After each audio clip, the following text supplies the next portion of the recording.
Welcome back to another episode of Melanin Mysteries. And I forgot to say it last week, but also happy Pride Month.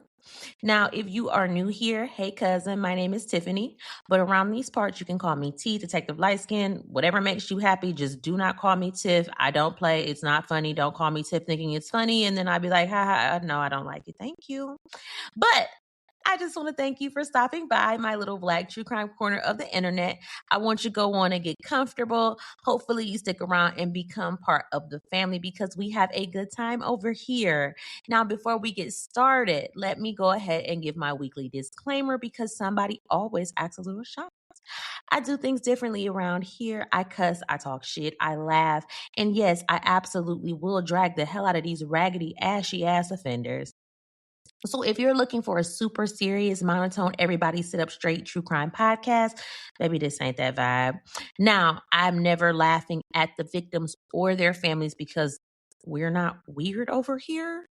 But these criminals, these folks making decisions with absolutely no supervision, oh, they gonna catch a stray, maybe two. So if that is your vibe, welcome home. Now to my day ones, my cousins, how are y'all doing? How was your week? Because baby, mine has been busy, all caps. I feel like every time I blink, it's another week, and I'm sitting in front of this microphone wondering where the hell the week went. And I missed y'all, and I'm so glad y'all came back for another week of foolishness. Now, let's go ahead and get through these announcements real quick because I know y'all don't care about none of this. Y'all came for the crime. And trust me, this week's case got enough audacity to last us through Labor Day. Matter of fact, today's story involves two teenagers with the combined brain power of a half-charge calculator from Dollar Tree. So we're definitely going to have some things to discuss. But first up, Melanin Mysteries turns 2 on July 1st. Can y'all believe it? It has been 2 whole years of me getting on here every single week without a week taken off, talking to y'all like we're cousins sitting around the family cookout. And I appreciate every single one of y'all. Whether you've been here since episode 1 or if this is your very first episode, I thank you so very much. And for the anniversary, I'll actually be in New Orleans for Essence Fest. And I fully plan on recruiting new cousins while I'm there. So if you're going to be in NOLA, hit me up. Let's get a drink. Let's have some girl time. I don't know. I'm just excited to be outside. And because birthdays are such a big deal around here, we are going to be celebrating all month of July. We're going to be doing contests. We're going to be doing giveaways. We're going to be doing all kind of stuff. And some stuff I'm going to say specifically for some of my subscribers. And then some will be exclusively in the Facebook group, and you can join both. The Facebook group is Love, Lies, and Alibis. It's a private discussion group. I'll be doing some things over there. And then on the subscriber side, you can subscribe on Apple and you can subscribe on Spotify. And you get a whole bunch of extra stuff like bonus episodes. You get early access, early episodes. It's so much. So make sure you sign up. And speaking of the subscription side, we are finally locked and loaded for the Love, Lies, and Alibis 3-part panel. And y'all already know every time we start talking about relationships, dating, and the absolute nonsense that people are willing to tolerate for love, things get interesting. And that will be another bonus for my subscribers only. So stay tuned for that. And in addition to Love, Lies, and Alibis, the panel, starting on Fridays, I'll be dropping little tiny baby episodes, like just some little discussions, nothing long or crazy, just enough for us to be nosy together. I dropped one this past Friday, so go check it out and let me know what you think about the topic. And if you have a topic you want me to cover, send it my way. You are also more than welcome to send me case suggestions. You can find me on TikTok, Facebook, and Instagram. I'm just Melanin Mysteries Podcast. You can email me at podcast@melaninmysteries.com. You can hit me up on the website that I never pay attention to at melaninmysteries.com. And over there, you can send me a cousin confession. It is 100% anonymous, and that is also on the subscriber side. You can leave me a message. You can leave me a tip if you're feeling generous. Whatever your little heart desires, it is most appreciated. Now, for real, that's really all I got announcement-wise. But since I have y'all attention for a moment and you're here with me, I'm going to switch gears and I'm going to tell y'all something that's going on outside the podcast.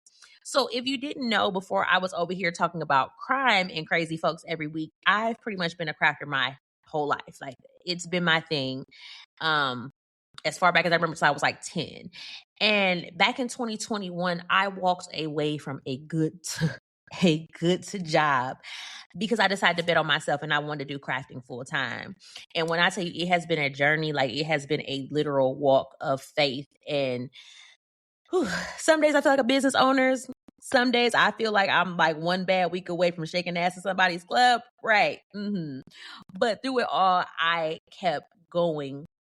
And for the last year, I have been working on something so hard behind the scenes. I mean, I've been testing, I've been researching, I've been heavy on the praying, testing again, getting frustrated and testing some more. And I am so excited to finally tell y'all that I created my own craft glue line, and it's called Dream Fuse. And Dream Fuse was created for crafters who are serious about their craft, serious about quality, and tired of wasting money on products that don't perform, especially when it counts. And y'all, I did an early access launch on Friday, and when I tell y'all, it sold out in minutes. Like, I was sitting there looking at my screen like, my gosh, damn. And then I went and ugly cried in the corner because folks like really showed up and showed out for me. And I am so grateful because I literally sat there and dreamed about it. And then I held something in my hands that was real. Like, I can't even explain the feeling.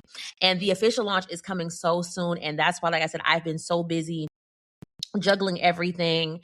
And I'm just proud that I'm still standing. But anyway, enough about me because y'all did not press play to hear me talk about glue. Y'all press play for murder and foolery. So let's go ahead and get into today's case. Today, we are talking about Sharon Patterson and Larketha Collier, two teenagers who swore they just couldn't live without each other. One grandmother who lost her life simply because she was just trying to help. And then there were a series of decisions so freaking stupid that I honestly started questioning whether common sense was recalled nationwide. So, cousins, come on in, get comfortable, grab you a drink. I am not responsible if you choke on something while you're listening. So, remove everything from your mouth because y'all have told me I almost choked. I cannot handle y'all hospital bills, okay? And let me tell you what had happened.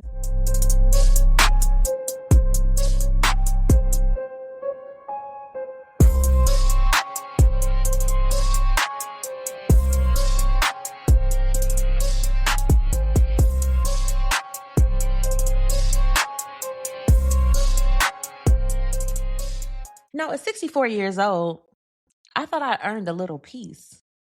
Instead, my final days got tangled up with two teenagers who mistook obsession for love and murder for problem solving.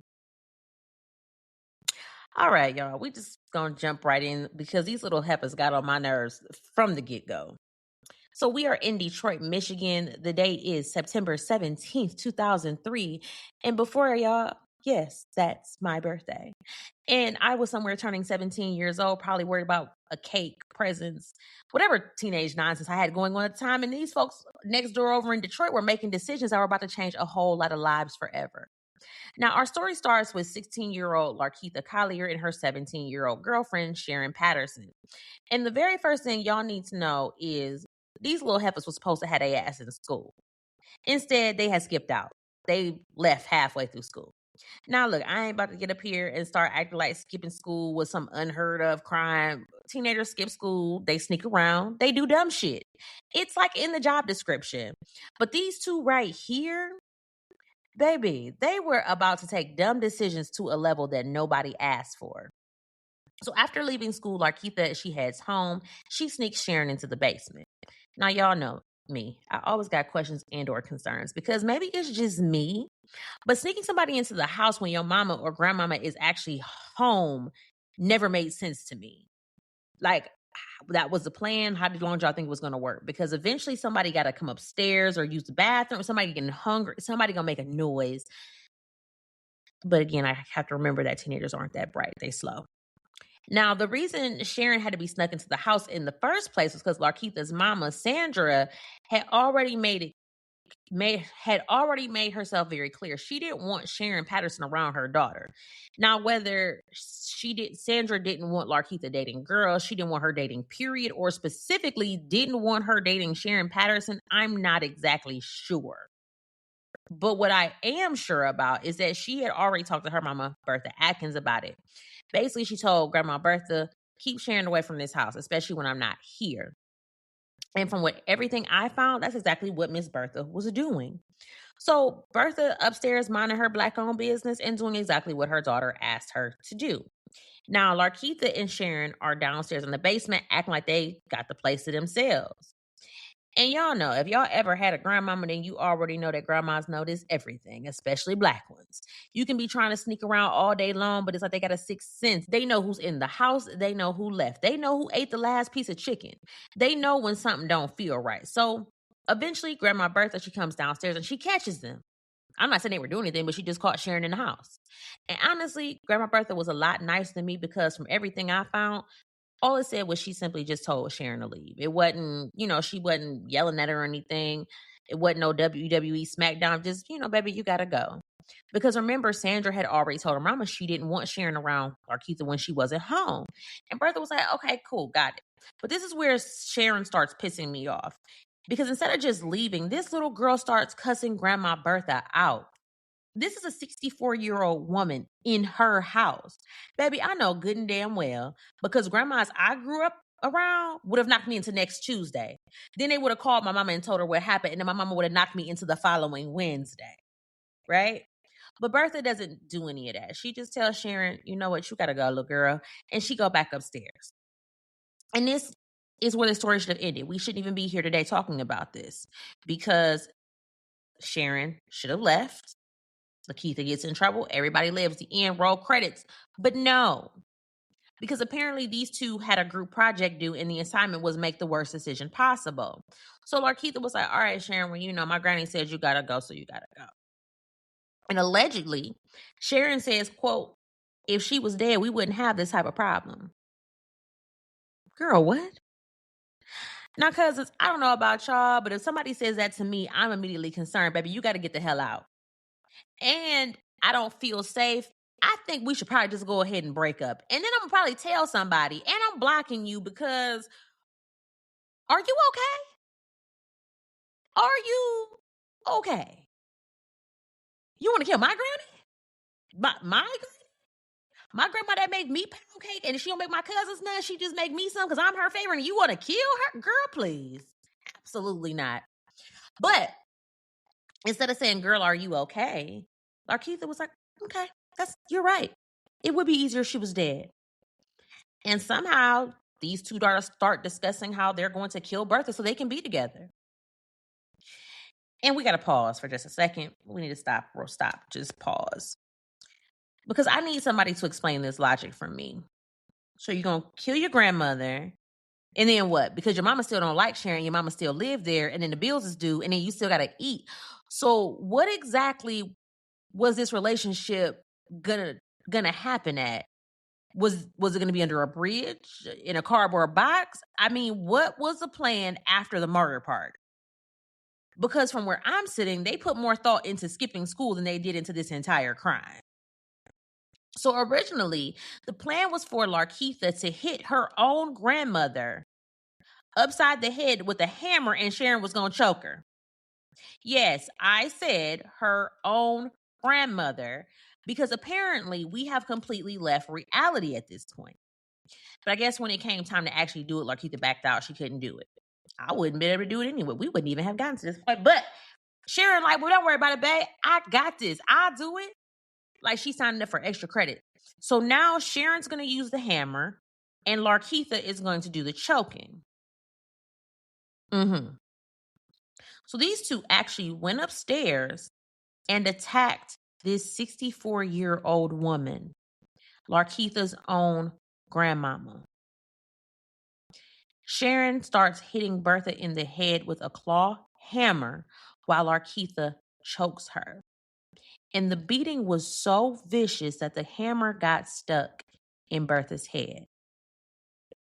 All because this woman told this little girl she couldn't be in her house. That was it. That was the offense. Please leave. And after they killed her, because apparently the stupidity train was running express that day, Larketha decides they're going to set the house on fire to cover it up. Now, see, this is why I keep telling y'all that being young does not automatically mean being dumb. Because plenty of teenagers would have heard, let's commit murder, and said, absolutely the hell not. These two heard it and said, you know what? Let's add arson too.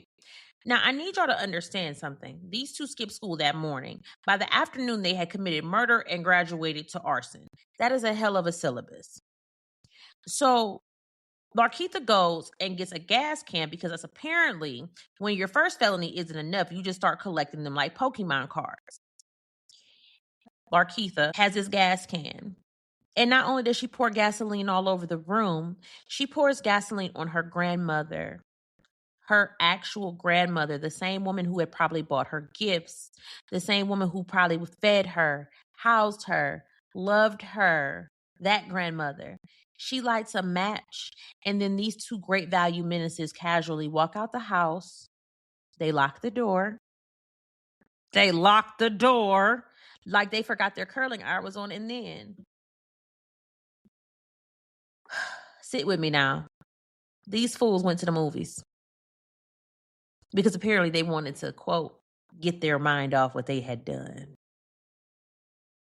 Girl, get your mind off of what? Murder? Because that's not how murder works. You don't accidentally commit homicide and then go to see a matinee to decompress.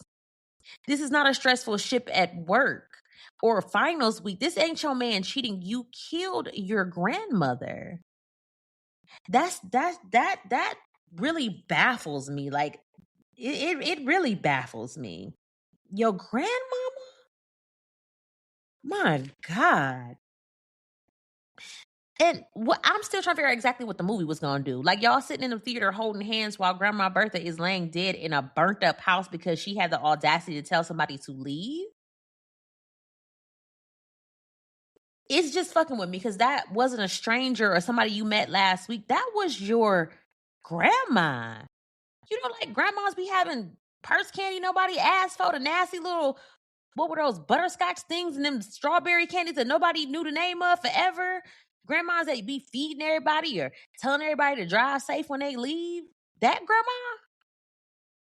And then y'all went to the movies? I'm sorry. I had to repeat that because I'm just trying to like make this make sense in my mind, but it's never gonna make sense. Now, before I continue dragging Tweedledum and Tweedledummer, let's back up a second because I need y'all to know who we're dealing with at this point. So let's start with Larketha. Larketha Collier was born February 25th, 1987. We said her mama was Sandra Collier. I couldn't find anything about a father from Rock a Piece Together, Sandra was raising Larketha with help from her mother, Bertha. There was also a sister mentioned somewhere in the records, but I couldn't find a name on her. And then this is when the case gets weird because when you start looking into Larketha's background, there really isn't much there. Like, there's no long history of violence or a trail of chaos. Like, there's no stories about her terrorizing the neighborhood. Like, matter of fact, if somebody had handed me her information without telling me what she did, I would have just assumed she was a regular teenager. Now, let's talk about Sharon. This little deranged heifer. So she was born May 25th, 1986. And shout out to my 1986 baby, since we are turning 40 this year. And unlike these two, I plan on celebrating my milestone birthday without committing a felony because the bar is in hell, but here we are. Now, Sharon's parents were Sharon Moore and Forrest Patterson. And from what I found, Sharon didn't look like she had a super stable home situation. It kind of sounded like she was bouncing around, living here, sleeping there, staying with this person and that person. She was just floating. And I don't know what the hell was going on with why, the who, what, why, when, and where, but that's the story we got. And Sharon and Larketa, they met as freshmen in high school. They played basketball together. You know, they started hanging out, becoming close. Then they got real close. And then Sandra just thought they was best friends, which makes sense because when I was younger, me and my best friend were attached to hip. You saw me, you saw her, you saw her, you saw me. It was basically a package deal, but we were just friends. Now, Sandra eventually found out that these girls weren't just playing space and talking about boys. Baby, they was up at her house getting some cutty. And then that's when Sandra was like, you know what? Absolutely not. Absolutely not. Now, listen, whether you agree with Sandra or not, that is your business. But what ain't up for debate is that it was her house, her rules. And she said Sharon couldn't keep coming over there unsupervised. Period. Dot. And from what I read, Sharon didn't really exactly help her own cause because multiple reports described her as slick mouth. They said this girl was disrespectful. Like I said, we told you she cussed out Grandma Bertha, so she was cussing at grown folks. And apparently she cussed at Sandra too. And I don't know if it's because I grew up in a different era, but cussing at somebody's mama while standing in their house is a level of confidence I simply do not possess. Matter of fact, confidence ain't even the word, delusion. That's the word I'm looking for. And then there were reports saying that sometimes she would just stare at these people. Like they said the bitch would be standing there staring at them looking crazy. She just wouldn't say nothing, but just be looking. Like, are you gonna blink or are we filming a horror movie? So the signs were there. They were absolutely there. So like I said, Sandra, she puts her foot down. She tells Bertha, keep an eye on things while I'm at work. No unsupervised visits. No sharing in the house when I'm not here. All right, bet. No problem. Bertha follows these instructions all the way up until the day she loses her life.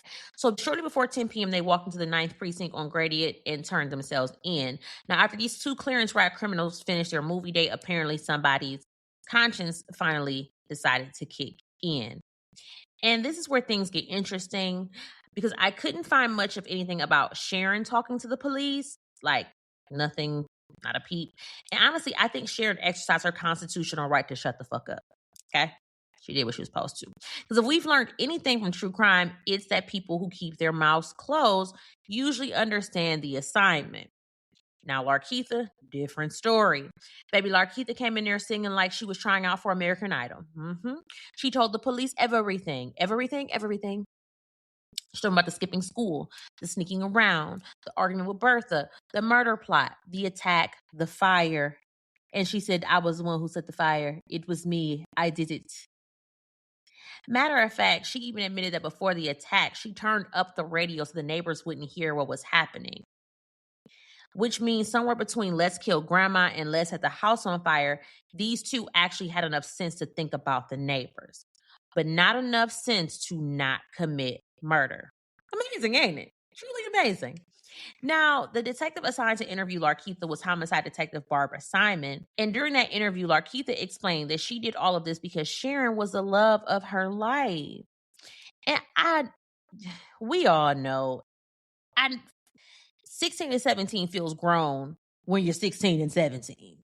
Because we all remember being that age. I mean, you remember thinking like you're going to be with this person forever. But baby, I promise you more people are coming. The world is not running out of romantic options. Okay, that's a lie. Now, it is. It's a whole different ball game. Back then, there was a lot of optimism. Now, I'm just waiting to see if there's going to be a tracking number for a new batch of men to come in because this batch is trash. Oh, Lord. Anyway, murdering your grandmother is not the answer. Ever. Was not the answer, ain't the answer now. For any reason, under any circumstance. Now, later, the autopsy confirmed that Bertha died from blunt force trauma to the head. When the firefighters found her, like they had to break down the door because, like I said, they had locked the door. And Bertha was still sitting in her chair in her bedroom when she died, and that hammer was still lodged in her head, which is absolutely horrific. All because this woman was doing exactly what her daughter asked her to do. Meanwhile, when news of the murder reached Sharon's parents, now, cousins, I don't know where these people were while their child was apparently floating from couch to couch and house to house, but suddenly they had opinions. Here comes Sharon's mama, Sharon. She tells reporters, quote, well, she was over there that day, but she said she smelled gas and left, and I believe her because she didn't do nothing. Ma'am, how? How do you know that? Where were you? Do you have security footage? Did the Lord personally come down and give you an affidavit? Because the confidence in which parents defend their murderous children will never stop amazing me at all. So both of them were charged with first-degree murder, and Larketha was also charged with first-degree arson. They both pled not guilty. They both were sitting with no bail, and they both ended up being charged as adults. They did do a pretrial hearing to try and be charged as juveniles. The judge said absolutely not. Absolutely not. And they eventually make it to trial in March of 2004. They wasn't playing no games. They said, we're going to go ahead and wrap this up. And this is where things get real interesting, because Larketha's attorney, her name was Wendy Barnwell. Apparently, she thought it would be a good idea to put her client on the stand. And maybe she was thinking, she's young, she's sympathetic, the jury will connect with her. I don't know. But what I do know is Larketha got on that witness stand and suddenly developed a brand new version of events. Now, this is the trial version according to Larketha. So she said she didn't take Sharon seriously when she suggested the murder. She was just like, look, it's just time for you to go home. I'll deal with this later and I'll see you another day. She said Sharon kept insisting they could strangle Bertha. She said they had came upstairs and that's when Sharon spotted the hammer. She picked it up and started demonstrating how she could hit Bertha with it. And Larketa was like, girl, put that hammer down and just go ahead and go. I'm already in enough trouble. Like, you this prolonging. Let me just go ahead and deal with my parents and get this shit out the way. Like, girl, whatever. She said Larketa was like, Sharon remembered that she left her book bag downstairs, so she went to get it. And I don't know if Larketa went to the bathroom, but she said when she came back, somehow, some way, she said the next thing she knew, Sharon was attacking Bertha with the hammer. And according to this version of events, Larketha tried to stop her, but by then it was too late. What'd you do? Did you jump on her? Did you snatch? Never mind. But by then it was too late. Baby, the prosecution wasn't buying none of that shit, neither am I. Because let's not forget, we have your whole confession when you walked your ass into the precinct. That same confession where you explained the plan, the same confession where you explained the attack, that same confession where you explained turning up the radio, the same confession where you explained setting the fire. Matter of fact, Larketha did admit it. She did admit at trial that she did pour the gasoline on and around Bertha and she set the room on fire, but she claimed she only did it to protect Sharon. Girl, if you don't. Now, okay. Now, I didn't find anything about showing that Sharon testified herself. And honestly, her attorney, David E. Langford, may have looked at the situation and said, you know what, let's just sit quietly and not make the situation any worse than it is. Because that bitch already up on that goddamn stand snitching. She done threw everything over here. Ugh. And it just don't look good. So we're just going to sit here and be quiet. We are going to continue to exercise our right to shut the fuck up. And I think, you know what? I think sometimes the best defense strategy is simply not letting your client talk. Now, on March 25th, 2004, both Sharon Patterson and Larketha Collier were convicted of first-degree murder. At 17 and 18 years old. Whew. Well, they would have been 17 and 17 because Sharon didn't have a birthday yet. Her birthday's not till May. So at 17 and 17, you were just convicted on first-degree murder. Your whole freaking life down the gosh darn drain. Yeah. And on April 13th, 2004, the hammer dropped. Pun absolutely intended. Both were sentenced to life without the possibility of parole at 17. Your life is wrapped, done, finished, game over. Whole damn lives down the drain. Whoosh, just gone. And then Larketha was also convicted of first-degree arson, and she received 20 years, although it ended up running concurrently with her life sentence. And at the end of that trial, both attorneys announced plans to appeal that they did. And the courts, they responded. And for years, like they tried nothing, no relief, no new trial, no new luck. It's not happening. Deny it. But then in 2017, it rolls around and everything changes. A Supreme Court ruling determined that automatically sentencing juveniles to life without parole constituted cruel and unusual punishment. And we've had this conversation before. I don't know, because we've seen cases where they've gotten out and they reoffended. But we've also seen cases where they've gotten out and they've been okay. Like it's really a crapshoot. You don't know the psychology behind each individual person. But like I said, the Supreme Court says that you can't be sentencing minors to life in prison with no parole.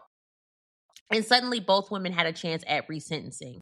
Now, under the new sentencing guidelines, Larketha was resentenced to 35 to 60 years, which is still a hell of a long time. Basically, that's still your entire life without them literally saying your entire life.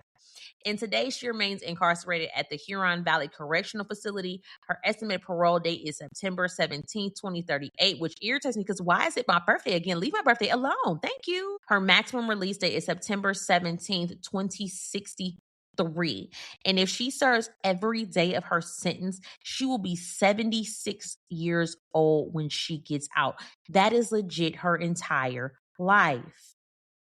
And I always wonder, like, what do you expect people to do after they get out? If she's been in since she was 17 and she gets out at 76, she has absolutely no skills. She has absolutely no wherewithal of life outside of prison walls. She can't, at 76, you really can't work because your retirement age, but you never paid into Social Security. Who are you going to live with? She has no kids. Most of her family will be unfortunately gone at that point. What do they do? That's one thing that I would really like. What do they do? If somebody has an answer for me, I would really like to know the answer because I just don't understand. 60 years, I've never possibly learned to drive a car. I have no job skills, but I'm too old to work. And in 2063, I don't know, cars might be flying and shit. Who knows? So what do you do? But anyway, as for Sharon, she was resentenced to 40 to 60 years. Her estimated parole date is September 18th, 2043, and her maximum release date is September 18th, 2063. And if she serves her full sentence, she will be 77 years old. And here's what I found interesting. They're both housed the same prison. And I wonder if they still cool after all these years. Like, I don't know. Did y'all go in there and y'all still was like, this is my girl? Like, how does that go? I mean, like, does that make it, if they still cool, I mean, maybe that made it easier for them to do time with, they got what they wanted. Like, they still together. That's the love of her life. Y'all still lovers? Like, what? I am so nosy. I just would love to know. But honestly, after all this time, I mean, well, then I don't know, because then Larketa got up there and just blamed everything on Sharon. I don't know. I would just be curious. But I also wonder if either one of them thinks if this was worth it, because Bertha, she's gone. Sandra lost her mom and her daughter. 2 lives literally got thrown in the trash. And for what? A relationship that probably would have ended naturally like most teenage relationships do. And that's a tragedy here because no person involved won. And before I let y'all go, I also have a question that I would like somebody to answer for me. So, looking at the then pictures and now pictures, I think Sharon is now just Ron, because Sharon has a full beard. She has a mustache. She has a bald. Like, I literally thought I looked up the wrong prison photo. And I'm just very curious to know, are you able to get medication in prison so you can transition? I'm just curious because I'm like, I legit thought I looked up the wrong profile. And then when I went and looked at Larketha, that's Keith now. Like, they both, it looks like they both fully transitioned. I don't know.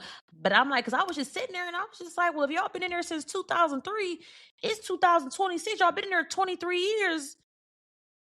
I just have questions. I'm just very curious to know, because I'm just like, wow. So I wonder if they're still, I say, and again, I just wonder if they are still cool. I wonder if they talk. I'm just very curious to know. I don't know. But for real, that's all I got for y'all this week. And yes, I completely forgot about the vibe check this week. It completely slipped my mind until I literally was sitting here typing out the script, and I was like, oh, shoot. But I was so wrapped up in Dream Fuse this week because I knew it was coming, and it came early, and getting everything prepared and everything else was going on. It completely slipped my mind. So my bad. I will be back on schedule next week. And before I let y'all go, I just want to thank everybody again who's been leaving reviews lately, because there have been a surge on reviews, and I seriously appreciate them.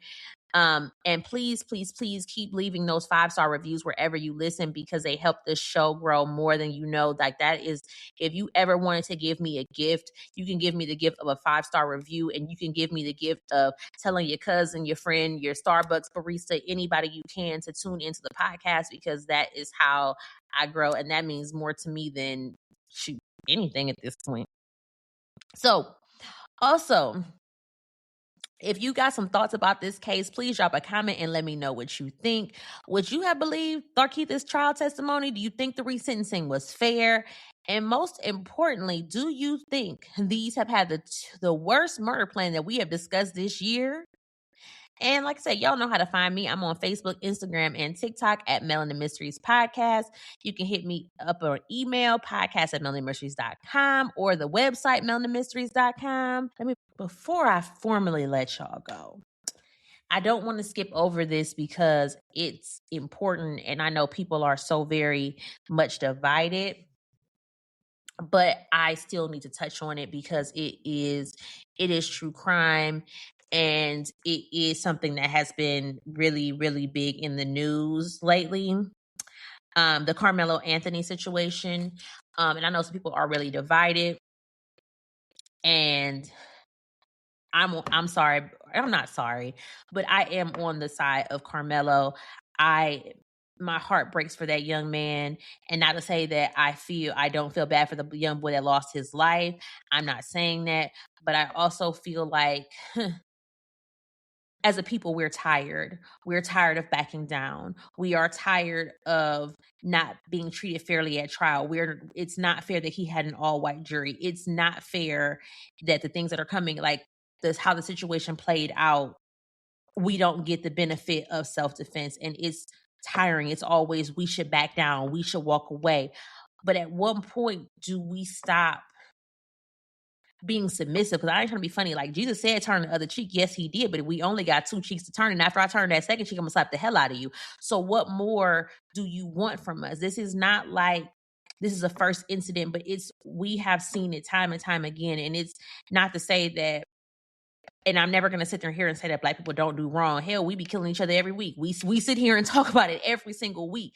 I don't agree with murder on any front, but what I don't think that was is I don't think that was murder. You cannot convince me it was murder. I don't care if you don't agree with me. I'm also not saying that he does not deserve some time. I'm also not saying that either. But first degree murder, absolutely not. That was not the correct sentencing. Even if they would have given him involuntary manslaughter, I could see it. Okay, that young man did lose his life.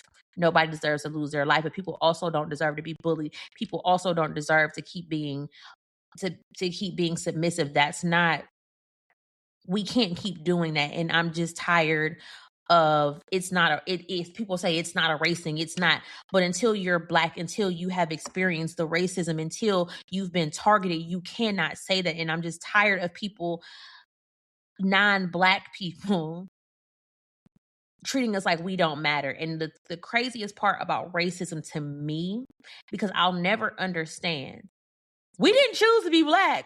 We didn't choose not to look like this. And furthermore, I say this and I say it loud and I say it proud. I love being Black. I love it. I don't want to be anything else in any other lifetime. Lord, if you send me back Black. I love it here. It's dangerous. It's wild. But I love it. I love how through all that we've been through as a people, we will laugh about everything. We always manage to turn our pain into something else. So we are a resilient people. But that's also not to say that we don't experience hurt. We don't experience so much. And we didn't ask for this. I don't know why, who came with the idea that this race is better than this race. Like, I don't understand it. And then to hate people for something that they have absolutely no control over is the most baffling thing in the whole world to me. Like, you're mad at me because I'm black. I didn't ask to be black. I love it, but I didn't ask to be black. Would I want to be white? No. But and then like they try and target us as we're pro-black means that we're racist. Just because I love being black does not make me racist. I don't hate anybody else for who they are. And it's like the narrative is just starting to, it's not starting, it's tiresome. We're tired of having to defend ourselves. For real, we just want to be left the hell alone. We don't, for the most part, the normal, the one of us who are normal, we don't be bothering nobody. We just want to be left the hell alone. And every time we try to be left alone because we've been excluded from so much, y'all, people come and burn it down. People come and harass us. Like we live rent free in people's heads. For what reason? We don't be bothering y'all. We be wanting to be left alone. Y'all didn't want us in white colleges, so we created our own. Oh, you're racist. Well, what are we supposed to do? We build our own towns because you don't want us in yours. You burn it down. Why do we live rent free in y'all heads? It's just a question, and I know I'll never get a response to it because it's just like arguing with a MAGA person. They're in a cult. They're never going to see it. Racism is a cult. They're never going to see it. Just because somebody over there feels like all black people, you can meet somebody else and they're educated, they're articulate, they are raising their children. Carmelo Anthony did not come. He wasn't a thug. He didn't live in the projects.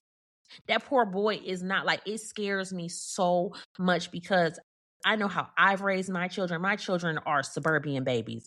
They have not known, they don't know nothing about no struggle. My kids don't know nothing about the projects. Shoot, I don't know anything about the projects. I did not grow up. I did not have a hard life growing up. We weren't rich, but we weren't poor.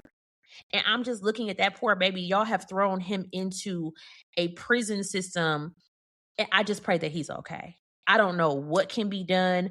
I don't know what I can do, what y'all can do, but we got to do something because it's not right. That boy did not get a fair trial. He did not, and it's going to take a lot of money.